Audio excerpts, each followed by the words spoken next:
Good morning students. Today we are starting with a new chapter of class 8th, that is cell, structure and function. We already know the difference between living and non-living beings, and we also know that living beings are made up of cells. So this thing we have written that all living things they are made up of cells. मतलब जितनी भी living things होती हैं, जितनी भी living object हैं, वो सारी किससे बनी हैं? They all are made up of cell. तो अब बात आती है कि सेल सबसे पहले डिस्कवर किसने किया था? पता कहां से चला था कि ये सारी चीजें जितनी भी लिविंग थिंग्स हैं they are made up of cell? किसने ऑब्जर्व किया था, कब किया था और कैसे उसको डिस्क्राइब किया था, कैसे बताया था कि ये सेल होते हैं? So there was a scientist called Robert Hooke. एक साइंटिस्ट हुआ करते थे Robert Hooke. In the year 1665 year में एक साइंटिस्ट थे Robert Hooke. He observed a slice of cork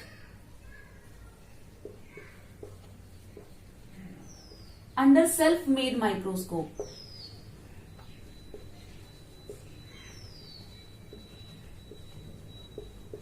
मतलब इन्होंने एक माइक्रोस्कोप खुद से डिजाइन किया था, खुद से बनाया था. बहुत ही प्रिमिटिव सा माइक्रोस्कोप था वो. एंड उसके अंदर उन्होंने कोर्क सेल को ऑब्जर्व किया था. अब ये कोर्क सेल क्या होते हैं? जो बार्क ऑफ द ट्री होता है, दैट इज एक ट्री का जो ब्राउनिश पार्ट होता है स्टेम का, वो उन्होंने ऑब्जर्व किया था अंडर द माइक्रोस्कोप. अब कैसा दिखा था उनको वो स्ट्रक्चर? तो सबसे पहले आप स्क्रीन पे एक इमेज देखिए. आपको रॉबर्ट हुक भी दिखाई दे रहे हैं और आपको साथ में उनका एक माइक्रोस्कोप भी दिखाई दे रहा है. हाँ, ये वही माइक्रोस्कोप है जो इन्होंने खुद से डिजाइन किया था. नेक्स्ट आपको कुछ स्ट्रक्चर भी दिखाई दे रहे हैं. ठीक है, जो इमेज ली गई है it is from the Micrographia. ये जो बुक है it was written by Robert Hooke. मतलब ये जो साइंटिस्ट है इन्हीं की किताब है जहां से हमने ये इमेज ली है. ठीक है, तो आपको दिखाई दे रहा होगा कि there are so many compartment like structure. मतलब बहुत सारे छोटे छोटे कंपार्टमेंट्स बने हुए हैं. एग्जैक्टली रॉबर्ट हुक ने भी ऐसा ही कहा था कि ऐसा लगता है कि बहुत सारे छोटे छोटे कंपार्टमेंट मिलकर एक पूरी बड़ी चीज बना रहे हैं. और वो पूरी बड़ी चीज क्या है? यहाँ पे उनका कोर्क सेल है, या फिर आप कह सकते हो बार्क ऑफ द ट्री है. ठीक है, तो मतलब एक इंडिविजुअल को बनने के लिए या किसी भी लिविंग ऑर्गेनिज्म को बनने के लिए बहुत सारे सेल्स की जरूरत होती है कि सारे सेल्स मिलकर क्या बनाते हैं? एक लिविंग बीइंग को, एक इंडिविजुअल को फॉर्म करते हैं. According to Robert Hooke that slice of cork appeared as a honeycomb. जैसा मधुमक्खी का छत्ता होता है वैसे ही उनको ये दिखाई दिया. उनको क्या लगा कि बहुत सारे छोटे छोटे कंपार्टमेंट हैं and they are equivalent to honeycomb. Honeycomb जैसे ही दिखाई दे रहे हैं. तो इस चीज को हम लिख लेते हैं कि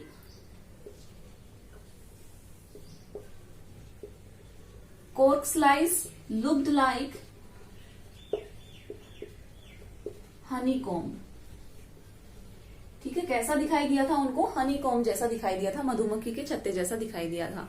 नाउ रॉबर्ट हुक कॉल्ड दोस ईच कंपार्टमेंट एज सेल. मतलब जो छोटे छोटे हनीकॉम लाइक स्ट्रक्चर जो दिखाई दे रहे हैं इसको उन्होंने क्या कहा था कि ये सारे सेल हैं. मतलब सबसे पहले जो टर्म कॉइन किया था सेल, वो किसने किया था? रॉबर्ट हुक ने. मतलब जो सेल जो नाम दिया है it was also given by Robert hook. इस चीज को हम लिख लेते हैं.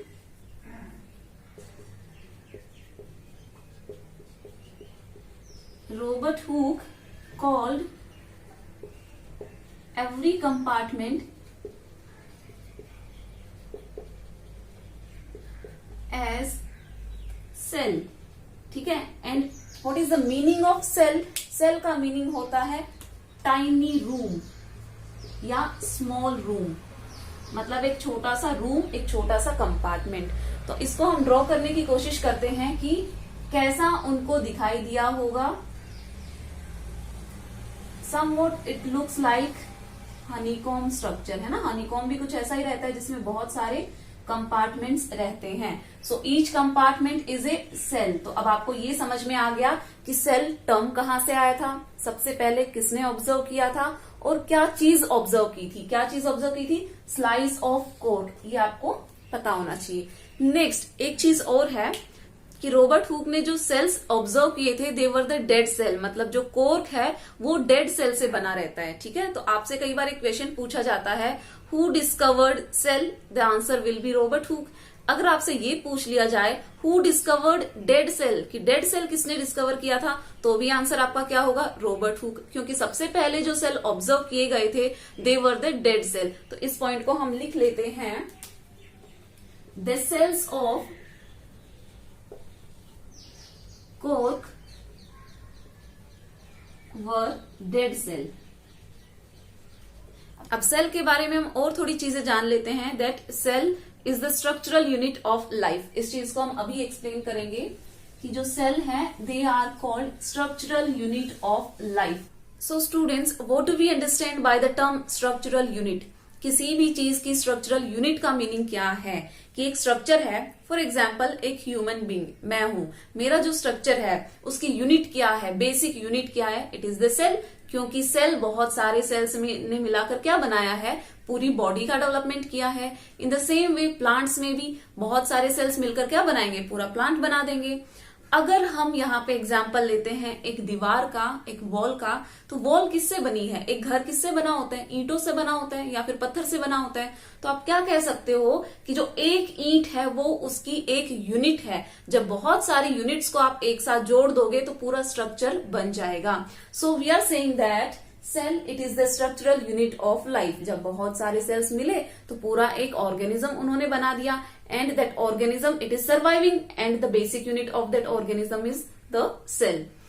अब हम बात करते हैं कि जो ऑर्गेनिज्म है it is made up of cells, लेकिन कितने सेल से, है ना, या फिर कितने वेराइटी ऑफ सेल से। सेल्स के भी टाइप्स हो सकते हैं, सेल का साइज होता है, शेप होता है एंड उसके कुछ फंक्शंस होते हैं। उसको हम डिटेल में डिस्कस करेंगे। उससे पहले हम डिस्कस करते हैं, an organism can be made up of a single cell as well as it can be made up of many cells. ठीक है, तो यहाँ पे हम डालते हैं हेडिंग ऑर्गेनिजम्स यूनिसेलुलर। मतलब when the organism is made up of a single cell, एक ही सेल से बना है तो क्या कहलाएगा, unicellular. Uni means one and made up of a single cell.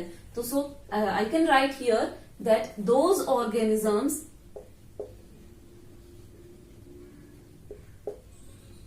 which are made up of single cell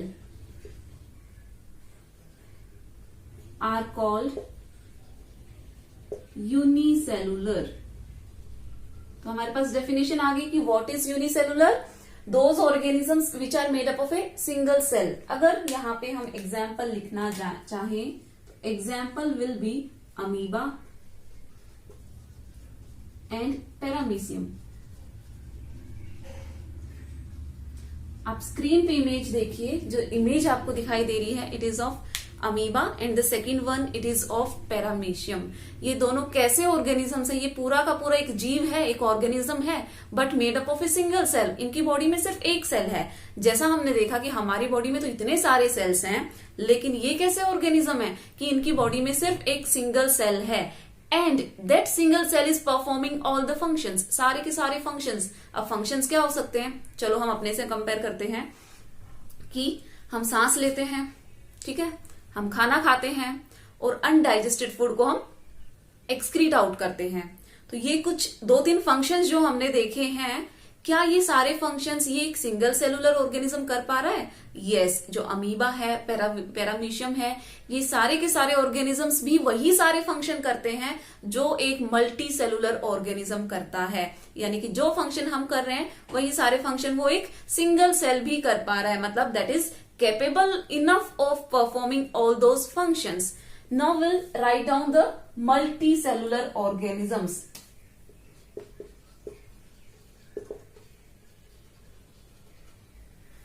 अब मल्टी मीन्स क्या हो गया, मेनी, मतलब those organisms which are made up of more than one cell या many cells, बहुत सारे cell से मिलकर जो बने हैं। तो इस चीज को भी हम लिख लेते हैं, those organisms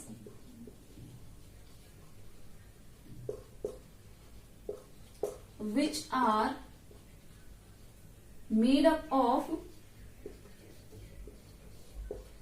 many cells are called multicellular। Multi cellular organisms. यहाँ पे अगर हम एग्जाम्पल लिखना चाहें तो हम लिख सकते हैं प्लांट्स हो गए, है ना।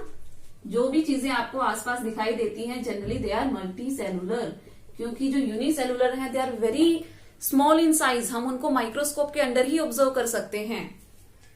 प्लांट्स, एनिमल्स, एनिमल्स में आप ह्यूमन बीइंग लिख लो पर्टिकुलर, ठीक है। अब यहाँ पे सिर्फ ह्यूमन बीइंग ही नहीं, आपको कैट, डॉग, काउ, जो भी चीजें आपको दिखाई देती हैं, जो भी एनिमल आपको दिखाई देता है, they all are multicellular organisms.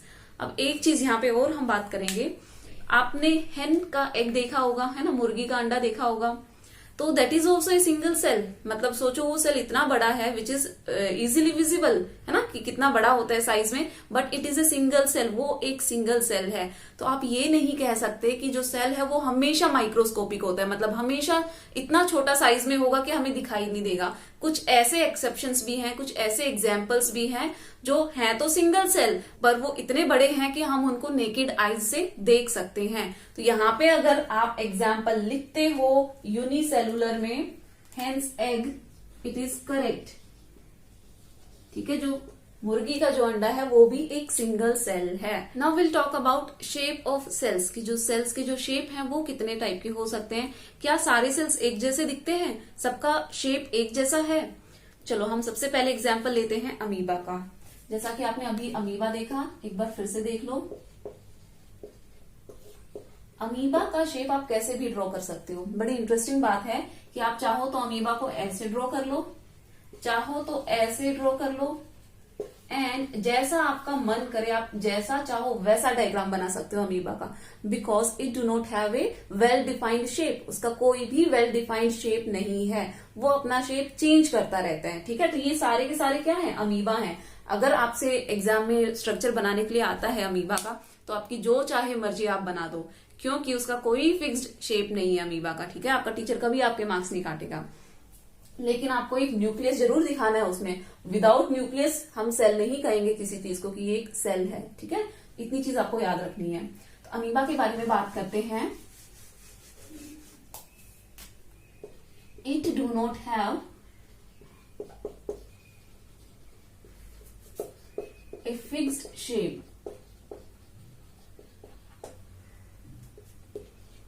it has pseudopodia which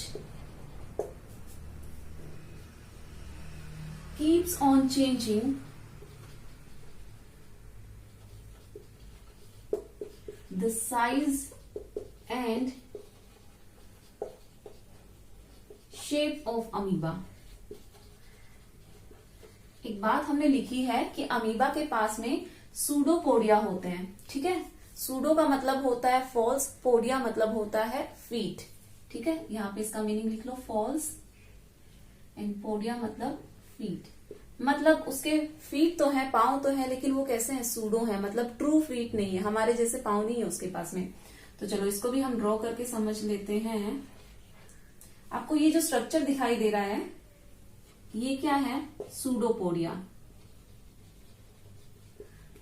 मतलब इसका जो साइटोप्लाज्म रहता है अंदर, अमीबा के अंदर जो साइटोप्लाज्म है वो पुश करता है एक पर्टिकुलर डायरेक्शन में है, ठीक है। तो वो ऐसे बल्जिंग आउट स्ट्रक्चर बन जाता है। मान लो इस तरफ प्रेशर अप्लाई हुआ तो ये इस तरफ बल्ज आउट हो गया, अगर इस तरफ प्रेशर अप्लाई हुआ तो ये इस तरफ बल्ज आउट हो जाएगा, ठीक है। इसका मतलब क्या है कि साइटोप्लाज्म की स्ट्रीमिंग होती है, ठीक है। स्ट्रीम का मतलब क्या रहता है, कोई चीज बहती है, एक तरफ अगर प्रेशर अप्लाई हो रहा है और कोई चीज बह रही है, ऐसे ही आप इसको इमेजिन करो कि साइटोप्लाज्म एक डायरेक्शन में बह रहा है, ठीक है, स्ट्रीम कर रहा है एक डायरेक्शन में, तो उसकी सूडोपोडिया का शेप चेंज हो जा रहा है। तो इसी वजह से हम क्या कह रहे हैं, it do not have a fixed shape, इसका कोई भी फिक्स्ड शेप नहीं है। अब क्या जरूरत है, अमीबा ऐसी हरकत क्यों कर रहा है कि बार बार अपना जो शेप है वो चेंज कर रहा है? इसका भी एक रीजन है। रीजन क्या है बच्चे, इसके पास में हमारी तरह माउथ तो है नहीं फूड को एनगल्फ करने के लिए, खाना खाने के लिए। ये बेचारा एक सिंगल सेल का स्ट्रक्चर बना हुआ है, एक ऐसा ऑर्गेनिज्म जिसके पास सिर्फ एक ही सेल है, मतलब सारी एक्टिविटीज ये इसी के थ्रू करेगा। तो कैसे करेगा? If this is the food particle, ये इसका फूड पार्टिकल है, ठीक है।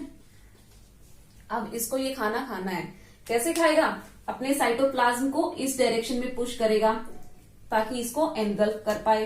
तो कैसे पुश करेगा ये कुछ ऐसे पुश करेगा, ठीक है।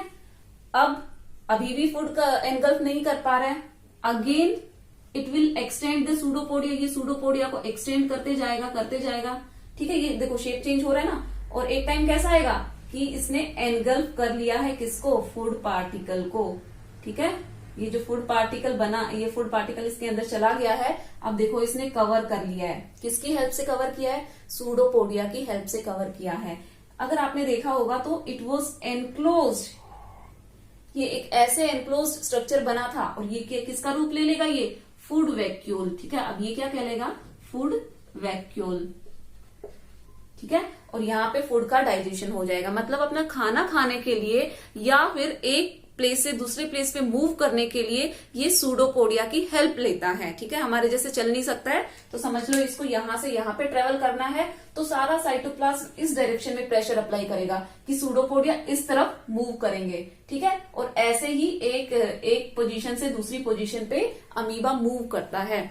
तो ये इतना एक्सप्लेन करने की क्या जरूरत थी बच्चे, ताकि आपको समझ में आए कि एक सिंगल सेल भी अपने आप को कैसे सस्टेन रखता है, कैसे वो लाइफ जीता है एक तरीके से। It is having only single cell, still it is surviving, ठीक है।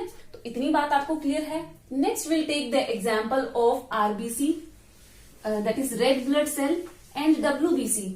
आपको स्क्रीन पे देखिए, आपको इमेज दिखाई दे रही है कि जो हमारा रेड ब्लड सेल है it is spherical in shape, है ना। इसका एक पर्टिकुलर फिक्स्ड शेप है, ये ऐसा बार बार अपना शेप चेंज नहीं करता है। इन द सेम वे अगर हम डब्ल्यूबीसी की बात करें, that is white blood cells, वो उनका भी एक फिक्स्ड शेप है, वो अपना शेप बार बार चेंज नहीं करते हैं। Again if we see the example of nerve cell, है ना, जो हमारी न्यूरॉन है, नर्व सेल है, जो चीजों को सेंस करती हैं, तो ये सारे सेल्स हैं, इनका एक फिक्स्ड शेप होता है। मतलब हमने कितने टाइप के सेल्स देख लिए, एक ऐसे सेल्स जिनका कोई फिक्स्ड शेप नहीं होता, दूसरे ऐसे cells which are fixed in shape. तो उनका शेप देखकर ही हम पहचान लेते हैं और बता देते हैं कि ये कौन सा सेल है। For example if I draw this diagram, अगर मैं ये डायग्राम ड्रॉ करती हूं,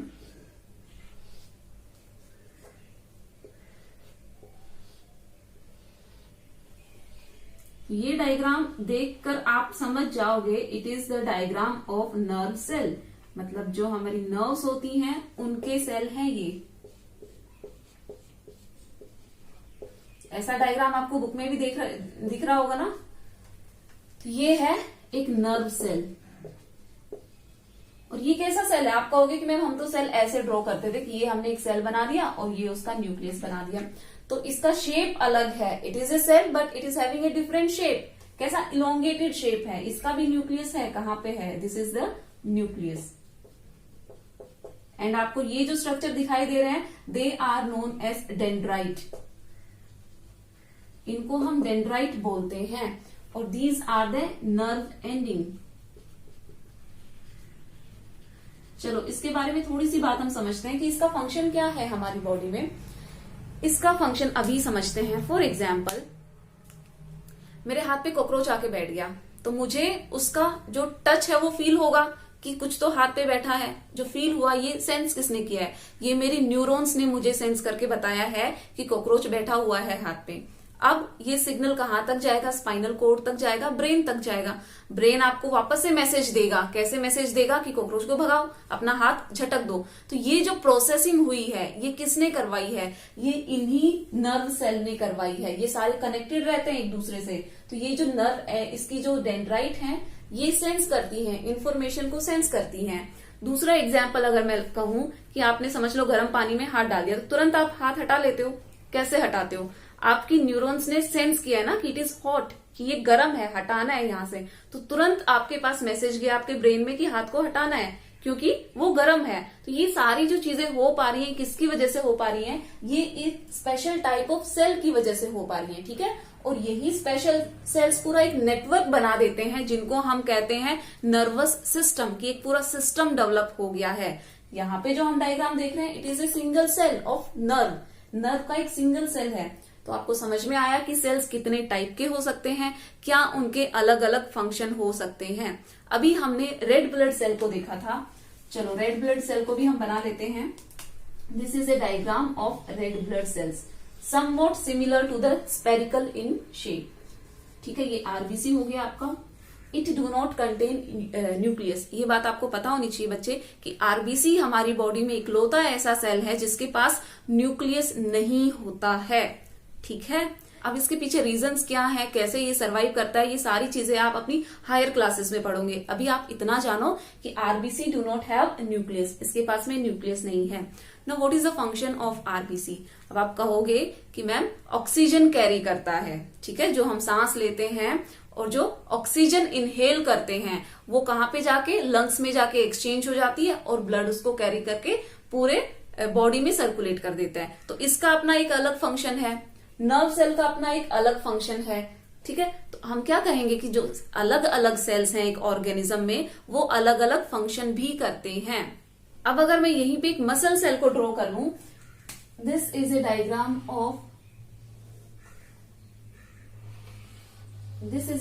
ऑफ मसल सेल। ठीक है, ये स्मूथ मसल सेल का डायग्राम है, कुछ ऐसा दिखाई देता है। ठीक है,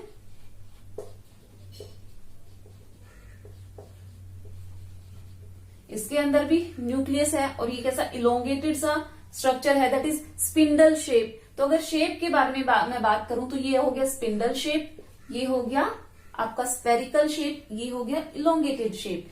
अभी हमने दो चीजें देखी हैं कि cells they can have different type of shape and they can perform different functions. यहाँ पे अलग अलग सेल अलग अलग फंक्शन कर रहे हैं, तो ये दो चीजें हम लिख लेते हैं। तीसरी चीज के बारे में हम डिस्कशन करेंगे, दैट इज साइज, कि इनका साइज कितना वेरी करता है। क्या ये सारे एक ही साइज के होते हैं या फिर ये डिफरेंट डिफरेंट टाइप्स के, डिफरेंट डिफरेंट साइज के होते हैं। Cells have different type of shape and cells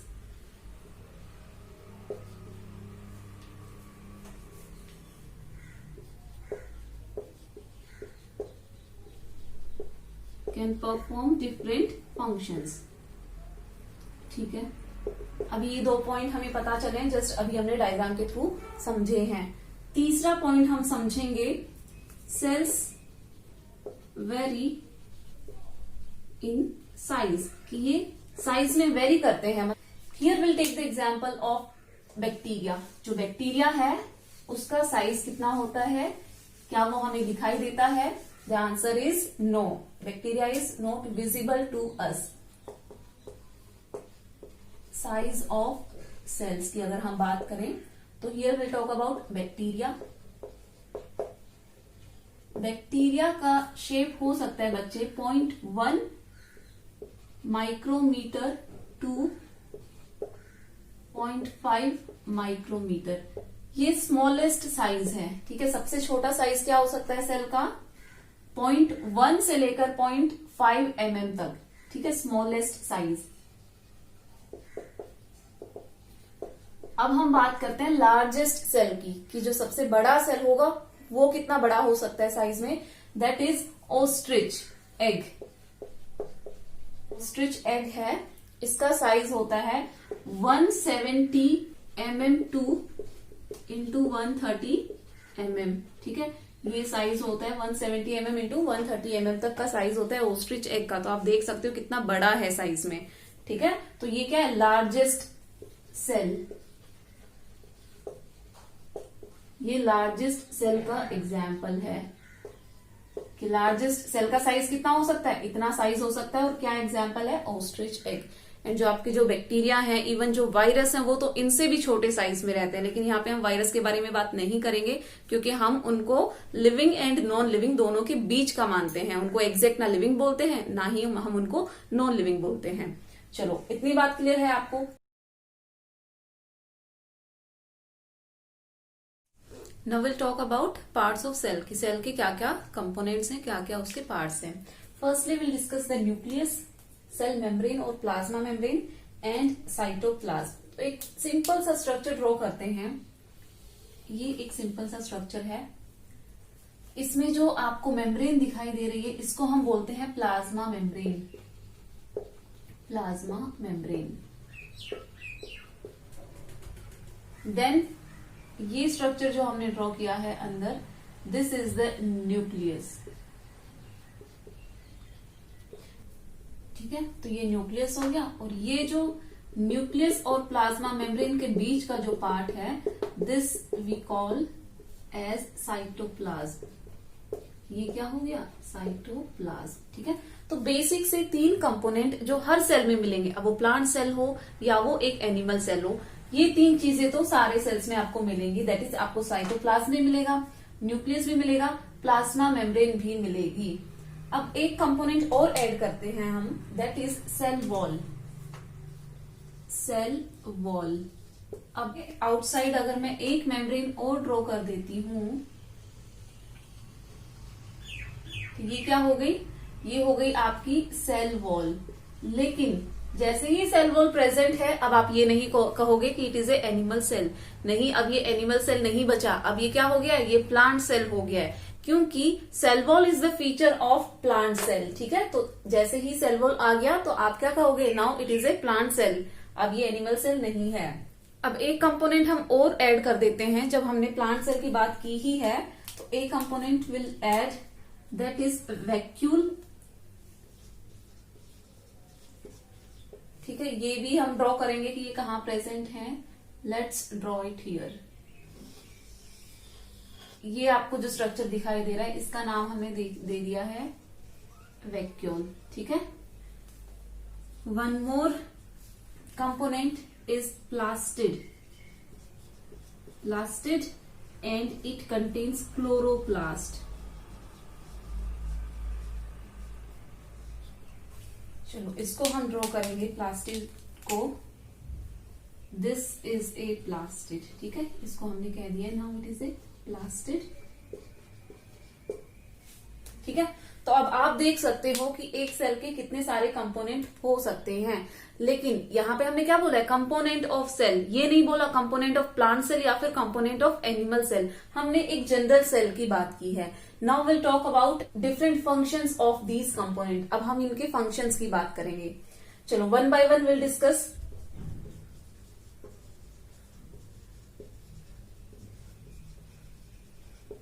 तो क्या कह सकते हैं? It is the outer covering of a cell.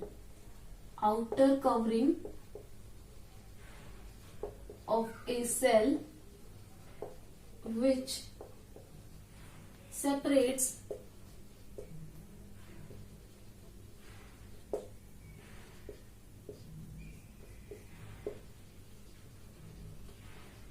internal environment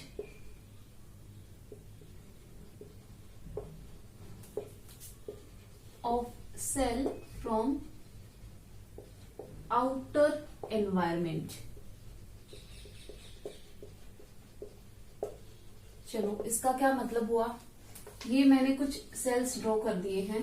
ठीक है, अब ये जो अंदर का जो इसका एनवायरनमेंट है, दैट इज साइटोप्लाज्म, न्यूक्लियस, ये जितने भी फीचर्स इसका आपको दिखाई दे रहे हैं, ये सारे किसमें आएंगे? Internal environment. मतलब एक सेल का जो अंदर का एनवायरनमेंट है, it is separated by plasma membrane from the outer environment. अब ये जो बाहर का जो स्पेस है, ये क्या कहलाएगा? Outer environment.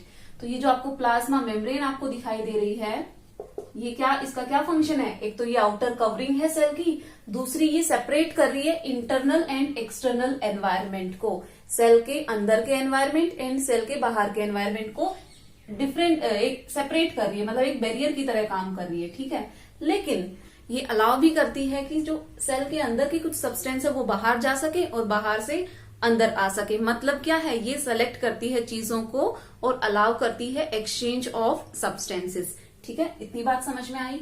Next will talk about cytoplasm. We can say it is a jelly like substance, और जो साइटोप्लाज्म है ये एक लिक्विड सब्सटेंस कह सकते हो, फ्लूइड मीडियम, या फिर एक जेली लाइक सब्सटेंस है जो कि प्लाज्मा मेम्ब्रेन के अंदर पड़ा रहता है, between the nucleus and plasma membrane. हम इस चीज को लिखेंगे, it is jelly like substance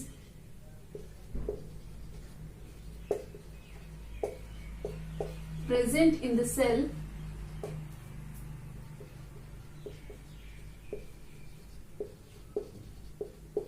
which contains cell organelles. अब आप सोचोगे कि ये सेल ऑर्गेनल्स क्या हैं? ये सेल ऑर्गेनल्स आपके क्या हैं? थोड़ी देर पहले हमने जो डायग्राम ड्रॉ किया था उसमें प्लास्टिड आपने देखे थे, वैक्यूल आपने देखे थे, तो ये क्या है? ये सेल ऑर्गेनल हैं। कहाँ पे प्रेजेंट थे वो आपके साइटोप्लाज्म के अंदर प्रेजेंट थे। तो इतनी बात क्लियर है कि जितने भी सेल ऑर्गेनल्स हैं they are present in the cytoplasm. Next will talk about nucleus.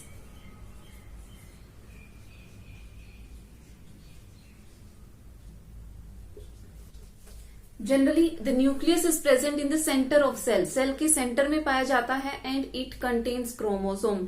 Nucleus के अंदर क्या होंगे? क्रोमोसोम होंगे। ठीक है, इस बात को हम लिख लेते हैं। It contains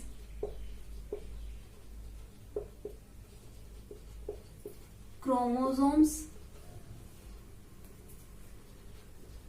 which are thread-like structure.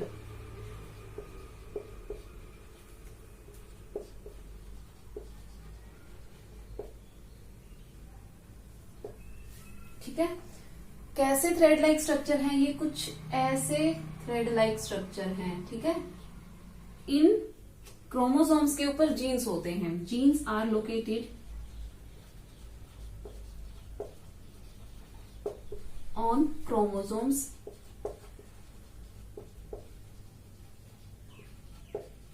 which inherit information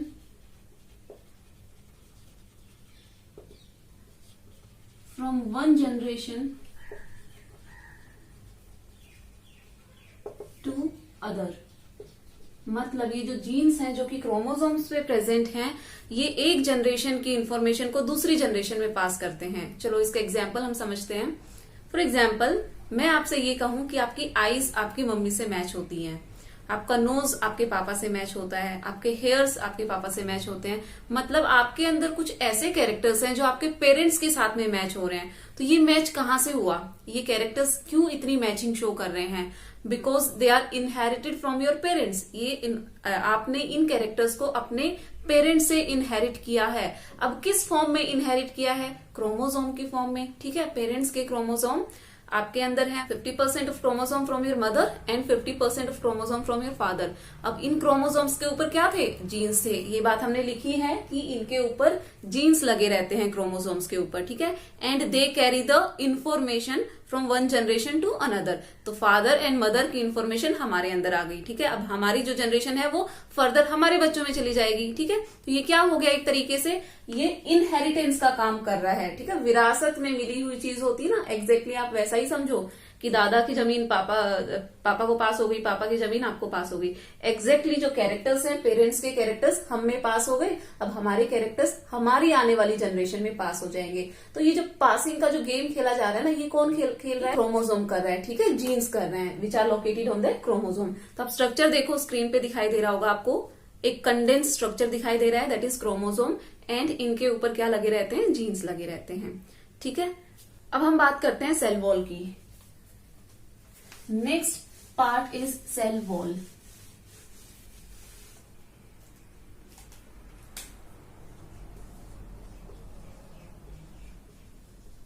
सबसे पहले तो ये एक डेड स्ट्रक्चर है, लिविंग नहीं है, it is the dead part.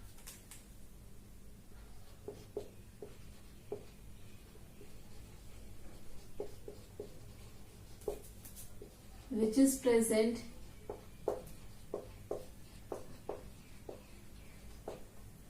in plant cells and bacterial cell। मतलब ये सिर्फ प्लांट सेल और बैक्टीरिया में ही पाया जाता है। अब इसका काम क्या है? ये क्यों पाई जा रही है प्लांट्स में, बैक्टीरिया में? ये प्रेजेंट क्यों है? It gives a definite shape to the plant cell. ठीक है, इस चीज को हम लिख लेते हैं। It provides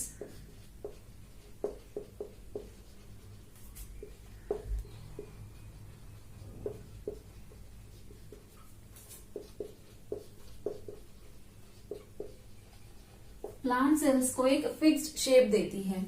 दूसरा, it provides mechanical support.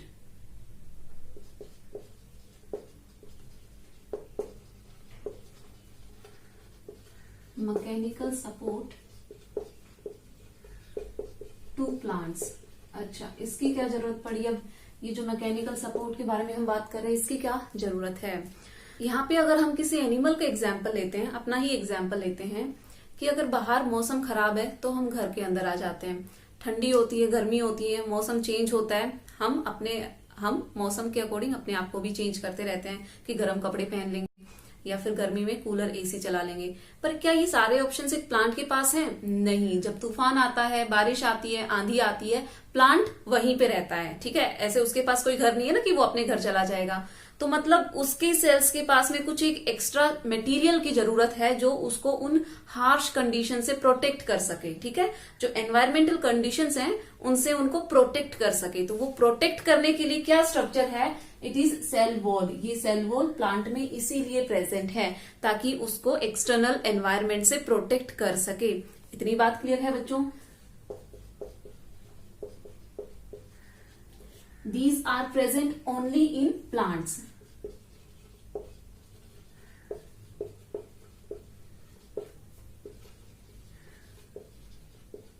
Plants में ये पाए जाते हैं। अब प्लांट्स में पाए जाते हैं तो कोई तो फंक्शन करते होंगे ना। They contain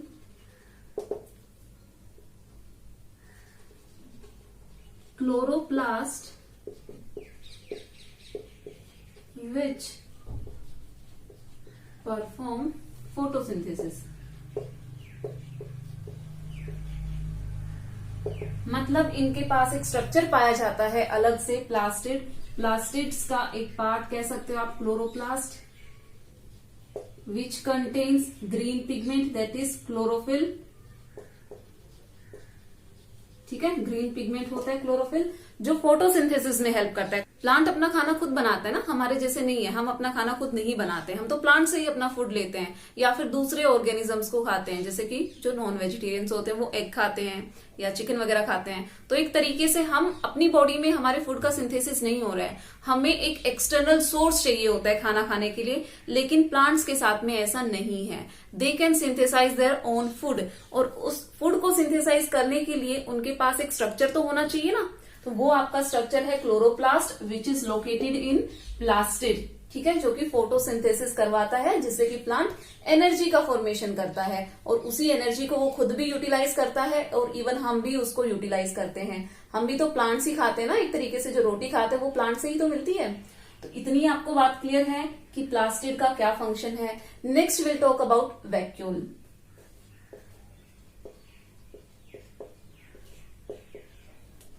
Plants have a single big vacuole। Plants में एक ही वैक्यूल हो सकता है जो कि बड़े साइज का रहता है। मतलब अगर if this is the plant cell तो आप ऐसा समझो इतना स्पेस तो वैक्यूल ही कवर कर रखा है, बाकी इतने में आपका न्यूक्लियस है और दूसरे ऑर्गेनल्स हैं साइटोप्लाज्म में। तो ये जो इतना पूरा सेक्शन वैक्यूल ने कवर किया है इसका भी कुछ फंक्शन होगा ना। तो एक चीज आपको याद रखनी है कि प्लांट्स में वैक्यूल का साइज बड़ा होगा लेकिन एनिमल्स में छोटा होगा।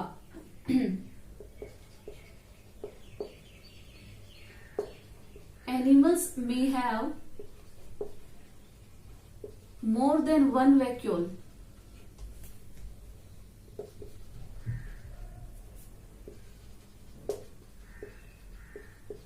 but they are smaller in size। जो एनिमल्स हैं उनमें एक से ज्यादा वैक्यूल पाया जाता है लेकिन उनका साइज बहुत छोटा रहता है। अब इस वैक्यूल का फंक्शन क्या है? Vacuole is used for storage and provides turgidity to plant. Plant को टर्जिडिटी प्रोवाइड करता है।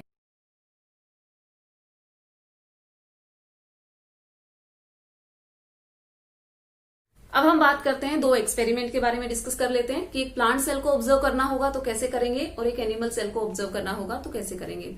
इन plant cell will take onion peel. Onion peel लेंगे, अंडर माइक्रोस्कोप उसको ऑब्जर्व करेंगे तो आपको जो स्क्रीन पे डायग्राम दिखाई दे रहा है कुछ ऐसा डायग्राम हमें नजर आएगा कि एक सेल वॉल दिख जाएगी, आपको ऐसे एक अलग से एक लेयर दिखाई देंगी, तो वो सेल वॉल है क्योंकि ये एक ऑनियन है, प्लांट का पार्ट है। Next you can see the nucleus, आपको न्यूक्लियस भी दिखाई दे जाएगा। ये दोनों स्ट्रक्चर आपको दिखाई दे जाएंगे, बट इसके अलावा जितने भी स्ट्रक्चर हैं वो इतना इजीली विजिबल नहीं है, उसके लिए हाई पावर माइक्रोस्कोप की जरूरत है। ठीक है, तो नॉर्मली स्कूल में हमें सिर्फ इतना ही दिखाया जाता है। And now will talk about animal cell. तो हम एक्सपेरिमेंट करते हैं अपने ही चीक सेल का, मतलब जो हमारे गाल के जो सेल्स हैं, एक टूथ पिक लेकर अंदर से हम अपने गाल को ऐसे स्क्रैच करते हैं तो इजीली एक छोटा सा हिस्सा आप कह सकते हो, एक मेम्ब्रेन निकल आती है। उसी मेम्ब्रेन को हम जब माइक्रोस्कोप के अंडर ऑब्जर्व करते हैं तो कुछ ऐसा दिखाई देता है। तो बेसिकली हमने एक डिफरेंस देख लिया है plant cell and animal cell में, एंड उनके जो कंपोनेंट्स हैं उनके फंक्शंस भी देखे हैं। अब हम एक टेबल ड्रॉ कर लेते हैं क्योंकि आपसे एक क्वेश्चन पूछा जाता है difference between plant cell and animal cell. तो एक तरफ हम क्या लिखेंगे, एनिमल सेल, एक तरफ हम लिखेंगे प्लांट सेल। यहां पे हम लिखेंगे प्लांट सेल।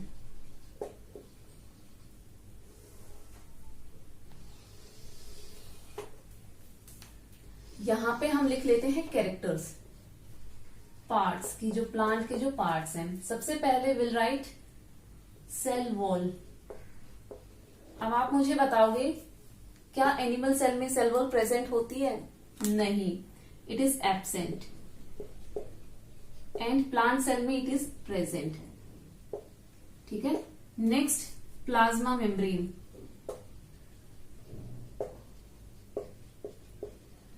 एनिमल सेल में भी पाई जाती है एंड प्लांट सेल में भी पाई जाती है।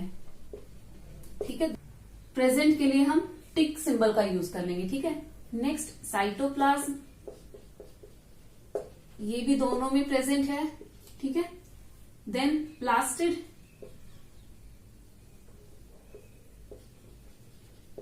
It is absent in animal cell but present in plant cell. अगर यहीं पे मैं न्यूक्लियस लिखूं तो it is present in both, है ना, दोनों में ही पाया जाएगा। ये एक्सेप्शंस को हटा दीजिए आप। ठीक है, then vacuole, it is present in both. ठीक है, तो ये कुछ कंपोनेंट हमने देख लिए हैं सेल्स के। उसके बेसिस पे हमने ये भी देख लिया कि क्या ये प्लांट सेल में प्रेजेंट है या फिर एनिमल सेल में प्रेजेंट है। तो ये चैप्टर बेसिकली हमारा यहीं पे कंप्लीट होता है। Thank you so much.